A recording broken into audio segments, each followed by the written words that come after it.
Hi everyone, I'm Antoni Porowski. This is our first episode of Voices of Inclusion, Pride Conversations. I'm in Paris, and we're on our way to meet Chantal Gaemperle, who's the EVP of Human Resources and Synergies at LVMH, to have a little chat. Come follow us along.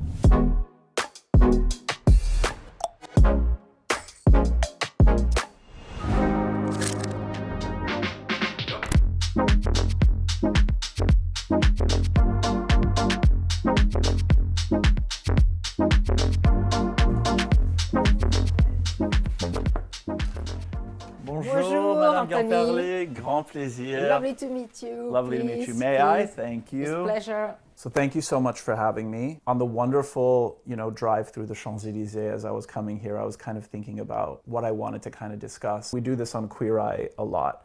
If you kind of push a belief on somebody in an aggressive way, they're less likely to adopt that philosophy or that mentality. Coming from a place of compassion and empathy is actually a lot less stressful than coming from a place of like hate and intolerance, And I think allyship is such an incredible, it's a word that gets thrown around so much, I think, in our culture today, but I still think that it has an incredible amount of importance. What do you think about that? Having a posture of understanding, of openness to the world around you, to have an open mind is leading normally to a dialogue, is leading to better living together. I've been confronted personally to many people who felt marginalized, who suffered, who didn't dare telling their family that they felt different, that they were not part of this majority. We have to make sure that each person is actually valued. That as a human being living on this planet, but also, even more importantly, in my role as the head of HR for a group like LVMH. And when I think of LVMH and all of your different maisons across all these different sectors, you cover so much ground. And with creative people, especially with designers, with like true artists, what inspired you specifically for like to become an ally? I'm an engaged person, as I have also a responsibility in such a fabulous group. It's meritocracy, it's respect, it's tolerance, it's working together. It's not easy every day. I mean, of course not. Business performance gets improved through diversity and inclusion. And we have made the choice to pursue inclusion for everyone joining us and sharing our values. What do you think in the relationship that you have with people who have roles in top management, embracing of like diversity and inclusion, specifically for LGBTI plus people? I think the role of top management here is really to set the tone, express that this is important, express that this is an attitude of tolerance, of understanding, of respect that is expected by all of us,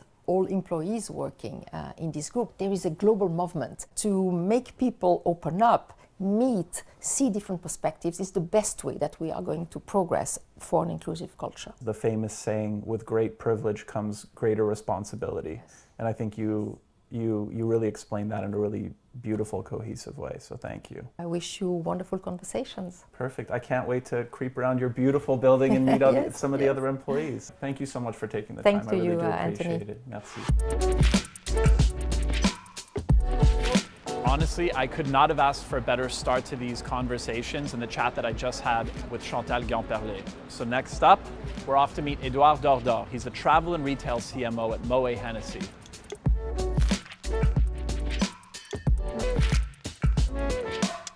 Hello Anthony, ça va? Bonjour, ça va bien? Et toi? Bienvenue. Good. Thank you so much for having me. Bienvenue chez Moët Hennessy. Identifying as like a proud member of the LGBTI plus population and working in the luxury sector, I guess sort of like the intersectionality there. Do you feel like luxury brands in general have a reputation of being more inclusive, less inclusive?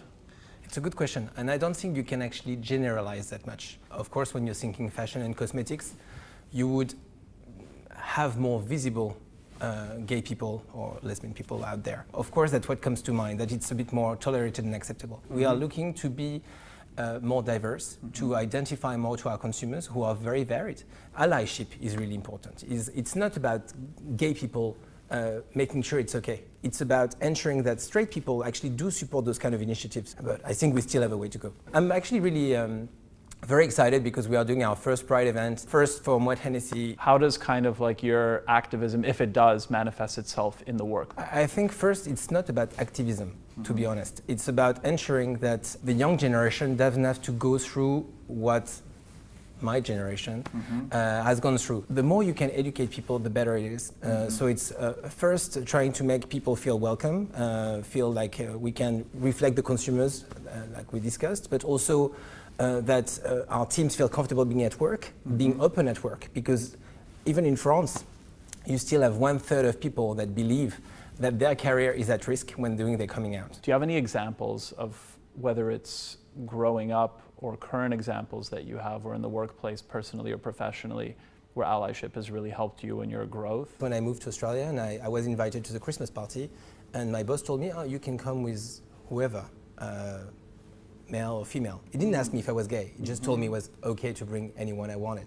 And I think that was a very open message. It's all about those little signs that people should be aware of. And for me, allyship that's what it is about. We've covered a lot of ground, and I've been thinking about this terrace that you mentioned where you're going to be having your Pride party. Would it be possible to go see it? Let me show you. Let's go.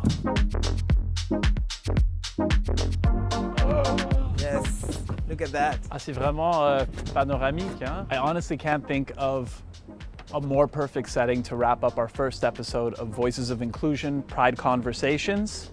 I'm gonna head to the Bon Marché for an époisse, baguette, maybe some fig jam, maybe some chocolate. I think that's enough. Then I'm gonna jump on a train and head on to London for episode 2. I'll see you there.